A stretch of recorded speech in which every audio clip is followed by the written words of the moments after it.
ಕಷ್ಟವನ್ನೇ ಕೊಟ್ಟೆ ಎಲ್ಲ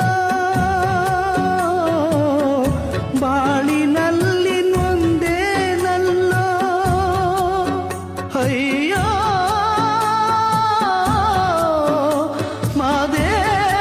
ಮಾದೇವಾ ಕಣ್ಣ ನೀರಿನಲ್ಲೇ ನಿನ್ನ ಪಾದ ತೊಳೆಯಬೇಕೇ ತಂದೆ ಸುಖವನಂತು ಕಾಣೆ ಅಯ್ಯೋ ಶಾಂತಿಯಲ್ಲಿ ಹೇಳೋ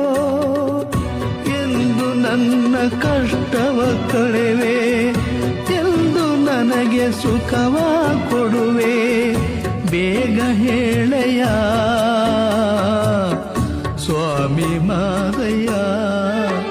ನಿನ್ನ ಪಾದ ನಂಬಿ ಬಂದೆ